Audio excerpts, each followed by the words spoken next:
A woman has twins and then gives them up for adoption. Okay. One of them goes to a family in Egypt, and he's named Amal. That's his name, Amal. The other one goes to a family in Spain. His name is Juan. So you go Amal and then Juan. Years later, Juan sends a picture of himself to his mom.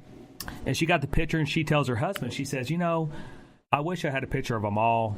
I'd like to see them both. I mean, I've got a picture of Juan. You know what the husband said? They're twins. If you've seen them Juan, you've seen them all. You like that? Yeah, it's pretty good. I like that one. So anyway, those are my 3 jokes. That wasn't part of. I just threw that in there. That wasn't part of like anything we're going to do every time. But I thought those were pretty. I got one joke. Can I tell you one joke? Oh, here we go. Okay. You're going to throw one in, huh? Yeah, this is off the cuff. Okay. Okay, so, off the cuff. This is going rogue with Jeff here. Yeah, right. So, well, I got to throw. You. Yeah, I got. So anyway, so this guy's in Mexico or whatever, and he's sitting there, drinking his margaritas, right, whatever, right. And a guy walks by, and there's a little Mexican guy sitting over there with a sombrero, just sitting there. And the guy walks up to him and says, "Hey, man, can you tell me what time it is?" And the little Mexican guy lifts up his head and he says, "There's a donkey next to him." He grabs the donkey's balls, lifts up the donkey's balls and says, "Oh, it's about 11 o'clock. Okay. He walks on. The guy's over there drinking his margarita. He's like, "That's kind of interesting how he does that." The next guy walks by, taps him on the shoulder. "Hey, sir, you know what time it is?" The little Mexican guy lifts over that donkey, lifts up the balls, says, "Oh, it's about 12 o'clock. Oh, okay. He walks on. The third guy does it, same thing. Taps him on the shoulder, "You know what time it is?" He lifts up the donkey's balls, says, "Oh, it's about 1 o'clock. The guy's over there drinking his margarita. He's like, "Okay, this is crazy. How in the hell does he know how to tell time by lifting up the donkey's balls?" So he walks over to the guy and says, "Hey, man, I've been over here to this little cantina, and I was noticing that you're able to tell time by lifting the donkey's balls up. How do you do that?" He goes, "Oh, it's easy, senor." He grabs the donkey's balls, lifts them up, says, "You see that clock over there?" That's pretty good. That's pretty good. Jeff coming in with the donkey ball joke. Got to go with the donkey balls. I like that. That's pretty good. So there was a joke. Hopefully you guys laughed a little bit on those jokes. So now Jeff transferred or segued from kind of PG-13 rated maybe, and Jeff went straight to monkey ball. I mean, not monkey balls, donkey balls. Monkey is our logo, but donkey balls. So what I'm going to go to next, I looked up a couple. In episode 6 we talked about sexual fantasies. We ranked the top 10. So this time, what we're going to do is we're going to rank the top 10 positions that women voted on as their favorites for intercourse. Okay, so these are women, not men. So these are top 10 women positions. Okay, so number 10 is we're just going to, it's just vanilla, but it's missionary. That's number 10 for women. So that didn't rank in their top. So Jeff, sorry, that's what you do every time, but it's missionary. That's number 10. Next one is spooning. Now, spooning? Yeah, spooning. So that's when both of you lay on your side and you...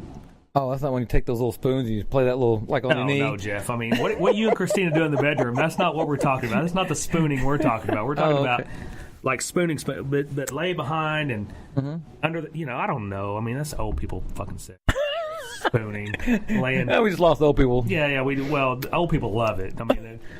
This is for mature audiences only, right? But our main demographic, Jeff and I talked about this, 25% of our listeners are like 45 to 65-year-old women. So I got something for you later, too. So that's our top listeners. The number 8 is the squat.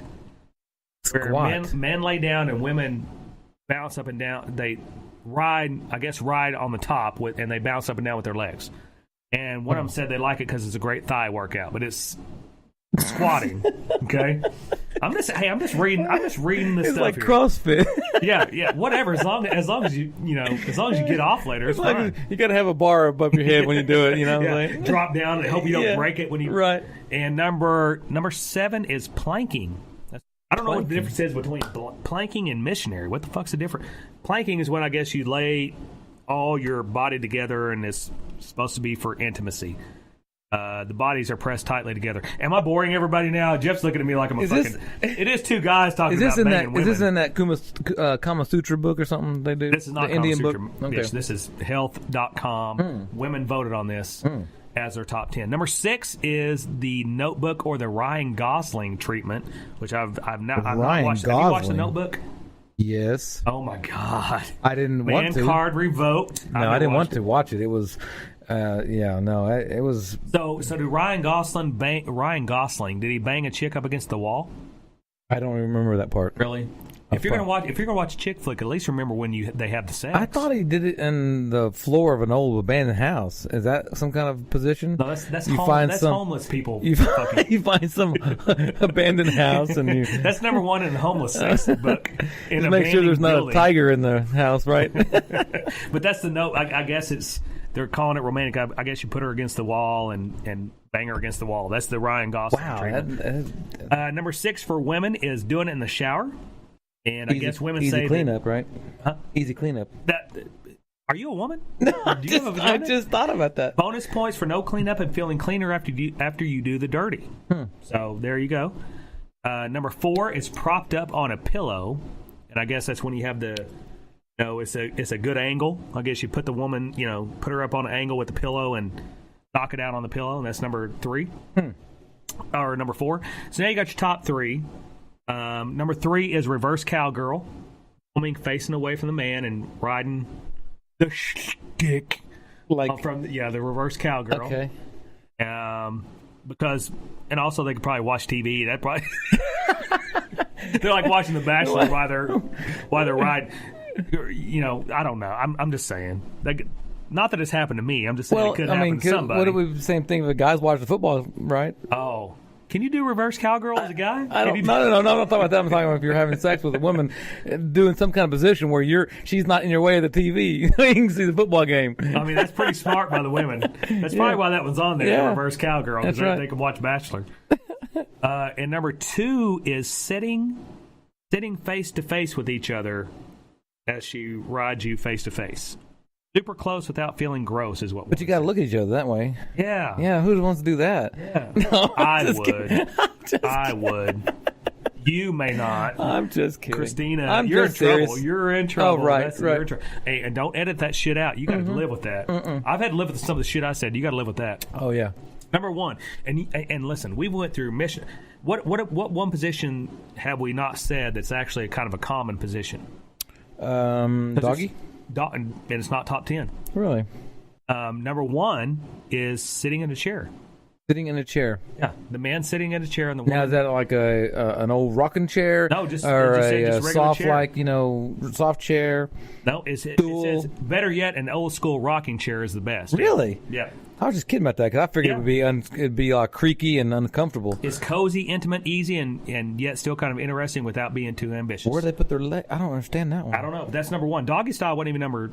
That's crazy. That's not on there. That's crazy. So anyway, that's top 10. Now for our older crowd, do you think dogs have things they call human style? Hey, let's do it human style. Hey, let's do a missionary.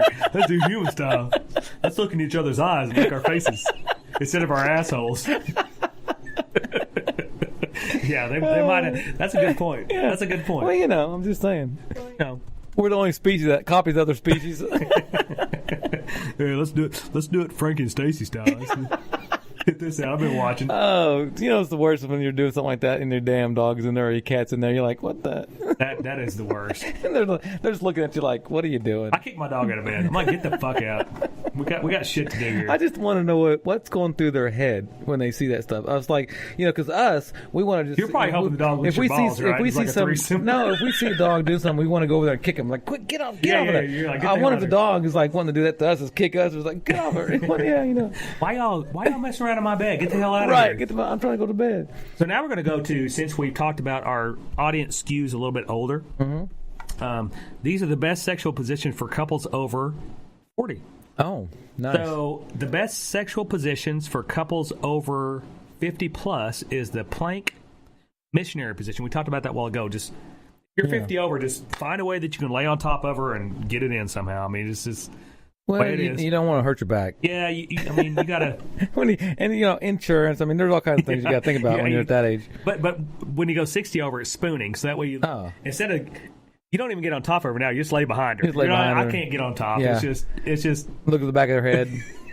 Look at her, talk to her. That's good stuff right there. I'm just going to try to, Right, lay behind her and Right. just grab her hips and just try to get it done. Wow. And the best position for couples over 70 is if you're still fucking over 70, you're a fucking stud. You're a stud.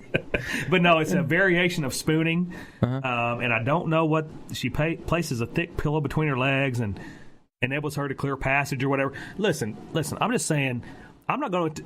I did get a little graphic there, but I mean, if you're over 70 and you're still having sex, God bless you. Hey, you know God who bless the you. biggest stud of all, and God rest his soul? Hugh Hefner. Hugh Hefner. I'm telling you, man, the guy was doing stuff with, he was 80, 90 years old or something. Still, I'm like, good night. I'm telling you, my three heroes, and I've never had this discussion with you, but my three heroes are Hugh Hefner, Prince, Eddie Murphy. Those are my. Yeah, I like Eddie Murphy. Those guys are badass. Yeah, they are. Hugh Hefner, come on, really? And Chuck Norris. Well, you know, Chuck Norris. I ain't gonna. Chuck Norris, if you're listening right now, I did not say a word about you. Don't come try to chop me in the throat. We're not talking about Chuck Norris. He will fuck you up. Son. He will. So next, do you want to do? Okay, I'll let you choose. Do you want me to go into my Chipmunk Sports Talk now, or do you want to do top 10 pet peeves?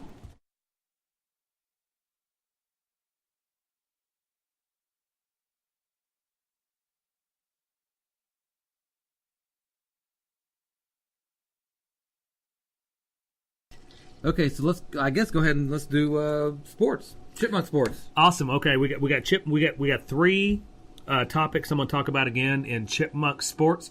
Are we going to call it Chipmunk Sports? That sounds like such a pussy sports segment. Whatever. Okay. Sped up sports. Yeah, I don't know. Yeah, fast sports or a 2-minute sports. Whatever. We'll figure out a name for it. We'll figure out a name for it. Hey, if you got a name, yeah. Try. Let us know. So I'm going to talk about three topics in sports. So are you ready to get to it? Do I need to stop, or are we just going to start the Chipmunk Boys in a minute? Okay, first thing I'm going to talk about is David Irving. Have you ever heard of David Irving? Yeah. No, you haven't. David Irving was a defensive lineman for the Cowboys.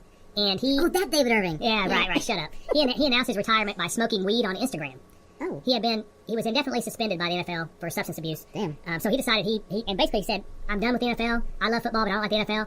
And I'd rather... And he makes a good point, Jeff, because he said, I'd rather be addicted to something medical because he does marijuana stuff instead of doing pills, because all the pills and shit that they got these NFL players on is just ridiculous. He said, I'd rather just be on weed than be on the pills. Yeah, move to Colorado. Yeah, fuck it, whatever. And so the Broncos. yeah, and let's not make him a martyr, because he was indefinitely suspended anyway. It's not like he was making millions and all of a sudden he decided to quit. Yeah. He had been suspended already, but he came back and said, basically, he's like, look, I love football, but the NFL, these weed laws are crazy. And think about how arbitrary weed laws are in America. If you step across the state line, you can't smoke it here, you can smoke it there, you can't smoke it there. So finally he said, I'm just gonna smoke weed and say fuck it. So he retired while smoking weed on Instagram, which is an awesome retirement. And then the next thing, I'm gonna give a shout out to Babe Ruth's daughter. Oh. Babe Ruth's daughter, his youngest daughter finally passed away at 102 years old. Oh my gosh. So Babe Ruth's daughter, the lineage, the second generation of Can Babe you Ruth. imagine the story she would have? Oh, yeah, that's what I'm saying. Because I'm a sports fan, obviously, but Babe Ruth, Mickey Mantle. I'm not a Yankees fan, but the Yankees, they had a lot of fucking. Well, Babe Ruth was done. Well, they had a lot of superstars, obviously. Yeah. So anyway, Babe Ruth's youngest daughter finally passed away at 102. And let's talk for a quick second about Robert Kraft. You heard about the Robert Kraft deal, right? You didn't hear about that? No. Do you live in a fucking cave? I don't know. He was arrested. on that Kraft cheese stuff. Yeah, that's it. He's a Patriots owner, and he got arrested for soliciting sex. Yeah. And basically, what happened was he might be involved. The place he went might be involved in sex trafficking. Oh. And so they said, check this out, Jeff. They said over 24 customers were charged, and hundreds of other people have been charged as well for the sex ring that evidently he was part of. Oh, wow. And he was doing this during the playoffs, Jeff. I mean, it was the morning of I think it was the AFC Championship. It was the morning of the AFC Championship, and he had to. It's like that judge with the finger pump. Yeah. During court. Hey. He's doing his things during the Super Bowl. Hey, that story runs close to our family because we actually his son was in my brother-in-law's wedding. Really? Yeah, Oh, no. Yeah, so Shut up. Yeah, words. But Robert Kraft and obviously they said these women were working for possibly being sex trafficked, and we're kind of going. This is not really sports, but it's Robert Kraft. But they said those women were doing over 1,500 men a year with no days off. Oh my. So kind of living like you. I mean, Wow. I I just ignore that.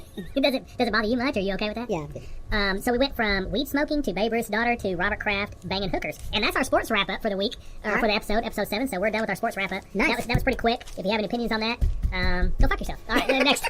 Thanks. So what's next? We're gonna do our beer thing. Yeah. Let's do the beer review. Bring out the beer, baby. I'm getting out of the fridge. So we've got he's over there in my fridge, right in my beer fridge, Okay. and he's getting out the what's the name of it again? It's Iron Monk. It is Iron Monk is who it's from. Oklahoma Stillwater, yeah. Yeah, you're damn right. You're damn right. Shout out to fucking Stillwater. You're damn right. This stuff is What's the name of it again? It's chocolate Hab, HAB,